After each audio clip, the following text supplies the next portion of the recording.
नमस्कार दोस्तों, आज मैं दूसरे दिन का कृत्य घटबंधन और जलदान लेकर उपस्थित हुआ हूँ।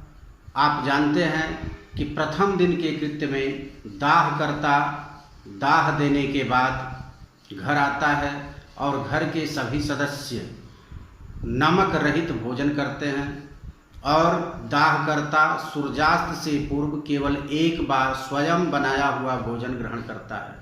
यदि किसी कारणवश स्वयं भोजन न बना पाए तो उसके स्थान पर उसकी पत्नी भी भोजन बना सकती है, किंतु वह न किसी का स्पर्श करेगा, न किसी से अपना स्पर्श कराएगा, न किसी को प्रणाम करेगा, न आशीर्वाद देगा, न आशीर्वाद ग्रहण करेगा।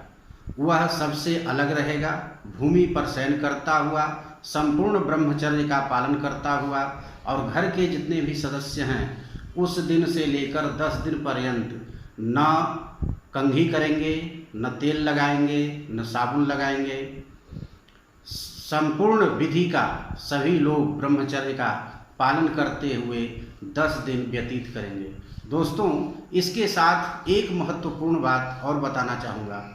जिस दिन से घटबंधन के बाद जलदान प्रारंभ होता है तब से सूतक लगता है। यदि जलदान न किया जाए तब तक सूतक नहीं लगता है। तो मृत्यु से 1 या 2 दिन बाद अगर किसी के घर में शादी विवाह उपनयन आदि का दिन निश्चित हो तो क्या करना चाहिए? जो अस्थि संचय किए हैं उस अस्थि संचय को एक मूंज की रस्सी के सहारे पीपल में लाकर बांध देना चाहिए और विवाह या यज्ञोपवीत संस्कार कर लेने के बाद पुनः घटबंधन और जलदान की क्रिया आप प्रारंभ कर सकते हैं। ऐसा शास्त्रों का मत है, इसमें कोई सूतक नहीं लगता है। तो दोस्तों, यह रही आवश्यक बातें। अब इसके आगे बढ़ते हैं। घटबंधन करना है तो घटबंधन के लिए 2 घड़े लेंगे, एक छोटे मुंह वाले और एक बड़े मुंह वाले। बड़े मुंह वाले जो मिट्टी के बर्तन हैं उनको जगह जगह छेद कर देंगे और उसमें एक घी का दीपक जिसका मुख दक्षिण की ओर होगा उसको पीपल में बांधकर जलाना चाहिए। इसलिए वह एक घड़ा होता है जिसको छिद्र किया गया रहता है। एक दूसरा घट है जो नीचे पेंदी में एक छेद कर दें, उसमें सूत या रस्सी कोई चीज़ बांध दें, कुछ डाल दें, उसमें तिल छोड़ दें ताकि वह एक एक बूंद करके पीपल के जड़ में उसका बूंद गिरे। ऐसा विधान करना चाहिए। तो ये सारी प्रक्रिया संकल्प के साथ होती है। उसके बाद घर के सभी सदस्य घाट पर जाते हैं, कोई नदी है, कोई तालाब है, वहाँ स्नान करते हैं और स्नान करने के बाद जो घाट पर एक कुश का जड़ लगाया हुआ रहता है वहाँ पर सचैल जलदान करेंगे। सभी लोग एक एक अंजलि प्रदान करेंगे। यह जल पहले दिन 1 अंजलि, दूसरे दिन 2 अंजलि, तीसरे दिन 3 अंजलि, इस प्रकार से वृद्धि क्रम से जलदान करेंगे।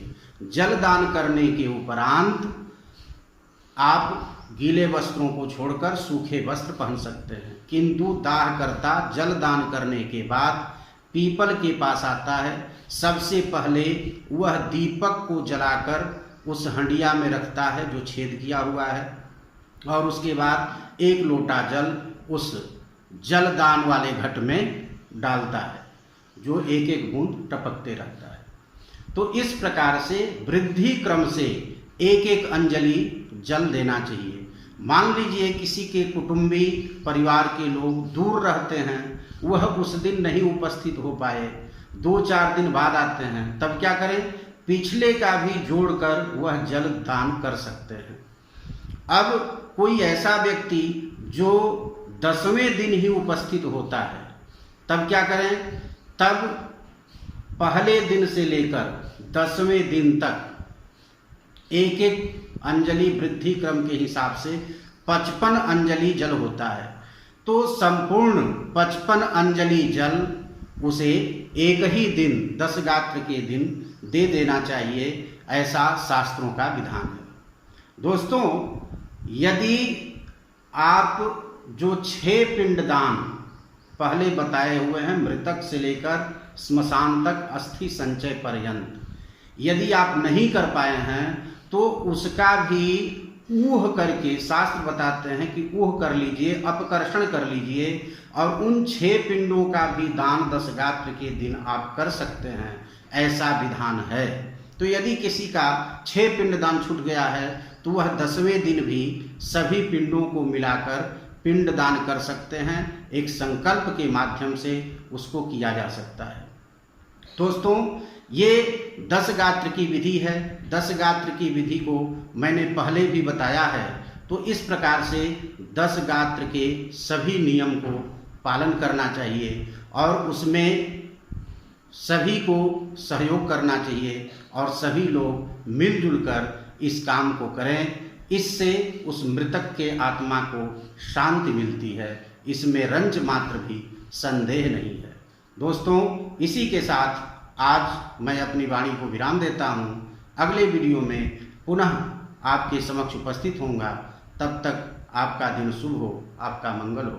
धन्यवाद।